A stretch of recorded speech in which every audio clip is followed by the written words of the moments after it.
Symphony एक है जिसके नंबर्स आ चुके हैं दूसरी तिमाही ने। आज सितंबर तिमाही में कैसी ग्रोथ रही, इस पर बातचीत करने के लिए खुद कंपनी के MD corporate affairs Nripesh Shah हमारे साथ जुड़ रहे हैं। मिस्टर शाह, पहले तो बहुत शुक्रिया, थैंक यू वेरी मच समय देने के लिए।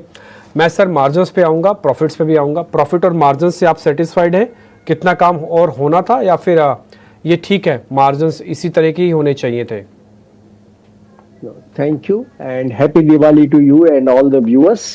नहीं तो ग्रोथ हमने जो सोचा था उसी हिसाब से उसी हिसाब से आया हुआ है। प्रॉफिटेबिलिटी भी जो सोचा था उसी हिसाब से आया है। इनफैक्ट वाई EBITDA मार्जिन काफी बढ़ा हुआ है एंड फॉर द क्वार्टर ये हमारा हाईएस्ट एवर सितंबर क्वार्टर का vis-a-vis any September quarter top line और EBITDA standalone as well as console profitability है। और despite all that on a console basis हमारा capital employed in core business on a trailing 12 months is less than 300 crore while on a standalone basis it is negligible amount। So that speaks about हमारी जो business model की efficacy है, capital employed की ऊपर का जो return की efficacy है, it speaks volumes about that. Shri good afternoon, Mansi this side. Clearly आंकड़े जो है वो बयां कर रहे हैं, चाहे आय हो, मुनाफा हो या मार्जिन हो, हर फ्रंट पर हम पॉजिटिविटी देख रहे हैं। लेकिन आपके एक्सपेंशन और इनोवेशंस की अगर बात करें, रिसेंटली वाटर हीटर मार्केट में आपने एक्सपेंशन, नया डेवलपमेंट शुरू किया है। रिस्पॉन्स अब तक कैसा नजर आ रहा है और कौन सी ज्योग्राफी है जहां पर आप आने वाले दिनों में बिजनेस एक्सपेंशन, कारोबार विस्तार को लेकर फोकस कर रहे हैं?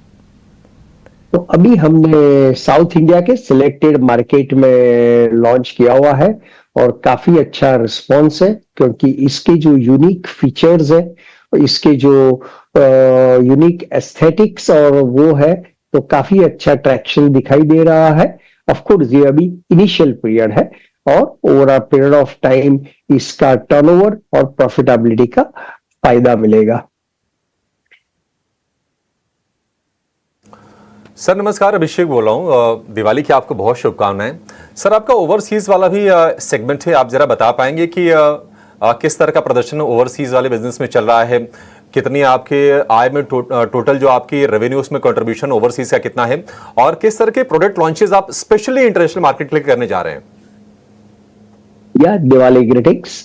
सो ओवरसीज मार्केट पहले 6 महीने में करीबन 35% कंट्रीब्यूट किया हुआ है और domestic business that is India को ने करीबन 65% कंट्रीब्यूट किया है। मैं कंसोल लेवल की बात कर रहा हूं। ओवरसीज में हमारी 4 सब्सिडरीज है। इसमें क्लाइमेट टेक्नोलॉजी ऑस्ट्रेलिया के अलावा बाकी तीनों सब्सिडरीज दैट इज इनको मैक्सिको, GSK चाइना और ब्राजीलियन सब्सिडरी, तीनों ने 6 महीने में हमने जो एस्टिमेट और एक्सपेक्ट किया था उसी हिसाब से अच्छा प्रदर्शन किया है। Climate technology is not up to the mark, वो अभी भी passing through the difficult period and उसमें लगता है और भी थोड़ा टाइम जाएगा, किंतु उसमें जो cost of doing the business है वो हमने काफी रिड्यूस कर दिया है।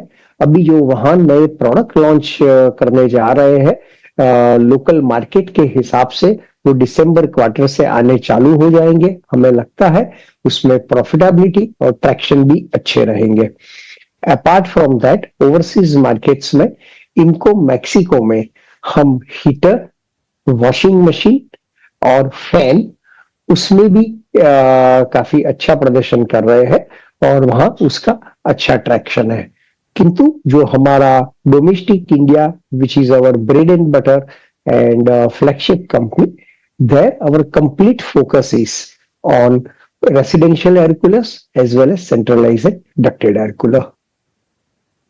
और उसमें भी हमने लास्ट क्वार्टर में ही 17 नए मॉडल्स लॉन्च किए हैं और उसका भी काफी अच्छा रिस्पॉन्स मिला हुआ है। एब्सोल्युटली नृपेश जी, आपका बहुत शुक्रिया हमारे साथ जुड़ने के लिए, सवालों के जवाब देने के लिए। आने वाले क्वार्टर्स के लिए आपको ढेरों शुभकामनाएं। आपको, आपके परिवार को और आपकी सिम्फनी की पूरी टीम को happy Diwali. Thank you same to you and everybody.